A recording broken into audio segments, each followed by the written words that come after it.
Dear students, अभी भी time है, मेहनत करते चलिए। हम लोग डिस्कस करते रहेंगे, कुछ नया कंटेंट आएगा और इस डिस्कशन से आपके कुछ अच्छे मार्क्स बढ़ जाएंगे, बल्कि बहुत अच्छे मार्क्स बढ़ेंगे। बस आप मेहनत करते चलिए। 8 नंबर एपिसोड आ गया, देख लीजिए। ये एपिसोड टेलीग्राम पर रात में 9 बजे आ जाता है, तो वहाँ ज़रूर रहिए अगर आप पहले ये सारे कंटेंट चाहते हैं। वैसे जहाँ तक संभव होगा हम यूट्यूब पर भी मॉर्निंग सेशन में डालते रहेंगे, लेकिन कई बार काम बढ़ जाता है तो मॉर्निंग सेशन का ये एपिसोड किसी किसी दिन हो सकता है नहीं आ पाए। तो इसे आप समझिएगा कि काम का बोझ अगर ज़्यादा हो जाएगा तो मॉर्निंग सेशन में जो अभी एपिसोड आ रहा है शायद किसी दिन नहीं आ पाए, तो टेलीग्राम पर जाइएगा, वहाँ टॉपिक्स रखा रहेगा।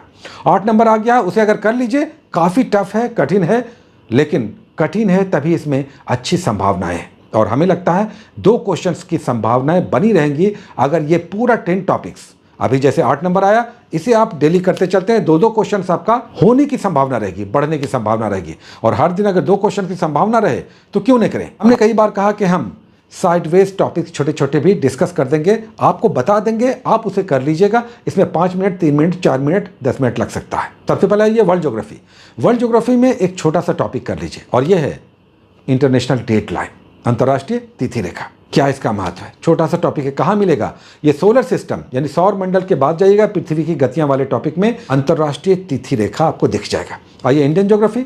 इंडियन ज्योग्राफी में एक छोटा सा टॉपिक कर लीजिए और ये बॉक्स बना कर दिया हुआ है। कहाँ दिया हुआ है? ये इंडियन ज्योग्राफी के आपके किसी भी गाइड बुक में लास्ट में। और ये है जनजातियां, भारत की प्रमुख जनजातियां। बताइए चेंचू जनजाति कहाँ पाई जाती है? गद्दी है, कुकी है, भील है, टोडा है, ये सब महत्वपूर्ण जनजातियां हैं। ये जाकर बॉक्स बना हुआ है, एक बार देख लीजिए, आपको दिख जाएंगे। छोटा सा 10-12 है, बस इसे कर लीजिए इंडियन ज्योग्राफी।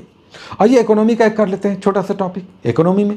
और ये टॉपिक क्या है? ये है विभिन्न कमेटियां, समितियों से संबंधित प्रश्न आते हैं, जैसे चलैया समिति, मल्होत्रा समिति। तो इस तरह की कमेटियां, समितियां आपको करना है। इकोनॉमी में मिलेगा ये कहाँ? जहाँ पर टैक्स या कर से संबंधित है। बैंकिंग के बाद टैक्स या कर से संबंधित जो चैप्टर आएगा वहाँ पर बॉक्स बना कर दिया रहता है, तो ये आप कीजिएगा इकोनॉमी। उसके बाद आइए इंडियन पॉलिटी पर एक करते हैं। इंडियन पॉलिटी का बहुत इंपॉर्टेंट टॉपिक और ये है राष्ट्रीय प्रतीक, नेशनल एम्ब्लेम। भारत का तिरंगा झंडा कब अपनाया गया? भारत का संविधान कब अपनाया गया? किस दिन लागू हुआ? राष्ट्रगान, राष्ट्रगीत, राष्ट्रीय पक्षी, राष्ट्रीय पशु। तो ये सब आप प्रतीक करेंगे। राष्ट्रीय प्रतीक कहाँ मिलेगा? ये जहाँ पर संविधान निर्माण या प्रस्तावना है उसी के आसपास आपको मिल जाएगा, लेकिन बहुत सारे मैगजीन में, बुक में लास्ट में दिया हुआ था, विविध सेक्शन में, वहाँ मिल जाएगा। अगर सामने नहीं मिले तो विविध सेक्शन में लास्ट में आप जाइएगा, वहाँ पर मिल जाएगा। क्या? भारत के राष्ट्रीय प्रतीक चिन्ह। और ये साइंस का देखते हैं। साइंस में फिजिक्स का एक छोटा सा टॉपिक कर लीजिए, हीट, ऊष्मा से संबंधित है। ऊष्मा का एक छोटा सा टॉपिक कर लीजिए, टेम्परेचर का तुलनात्मक अध्ययन। जैसे सेल्सियस है, फ़ारेनहाइट है, केल्विन है, ये तापमान की अलग अलग इकाइयां हैं। इसमें रिलेशन पूछ देता है, C/5 = F-32/9। ये क्या है? फ़ारेनहाइट और सेल्सियस के बीच रिलेशनशिप है। बुक में आपके केल्विन, सेंटीग्रेड और फ़ारेनहाइट तापमान की इकाइयां हैं, इनके बीच रिलेशन है, वो दिया हुआ एक सूत्र के रूप में। बायोलॉजी का एक छोटा सा टॉपिक कर लीजिए, छोटा सा टॉपिक दे रहे हैं और ये है अग्न्याशय और लीवर। पाचन तंत्र में आप जाएंगे तो अग्न्याशय, पैंक्रियाज बहुत इंपॉर्टेंट है, और लीवर कर लीजिए। इससे कौन से पाचक एंजाइम्स निकलते हैं, बीटा सेल कहाँ पाया जाता है, इंसुलिन का सेक्रेशन कहाँ से होता है। तो अग्न्याशय कर लीजिए, लीवर कर लीजिए। एक छोटा सा टॉपिक हिस्ट्री से दे रहे हैं, लेकिन बहुत इंपॉर्टेंट है।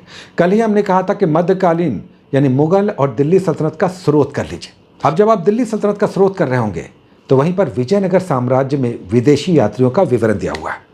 विजयनगर काल में बहुत सारे विदेशी यात्री आए। अब्दुल रज़ाक ईरान का था, किसके काल में आया था? देवराज सेकंड के समय में आया था। लेकिन डोमिंगो पाइस है, निकोलो कोंटी है, नूनीज है, बारबोसा है, ये सब किसके काल में आए? बड़े महत्वपूर्ण विदेशी यात्री हैं। तो इसे कहिएगा विदेशी यात्री जो विजयनगर साम्राज्य के काल में आए। कहाँ मिलेगा? बुक में या गाइड बुक में तो बॉक्स बना कर दिया हुआ है। ये दिल्ली सल्तनत का जो स्रोत आप करेंगे वहीं पर बगल में दिया हुआ है। तो हो गया ना? ये छोटे छोटे टॉपिक्स कर लीजिए। एक क्वेश्चन की संभावनाएं आपकी बढ़ जाएगी, बन जाएगी, और 2 नंबर वहां से भी बन रहा है। तो मिनिमम 2 क्वेश्चन हर दिन के एपिसोड से तो बन रहा है। अगर लक अच्छा रहा, क्वेश्चन अच्छे आए तो 3-4 भी हो सकता है। बहुत सारी शुभकामनाएं। All the best, take care.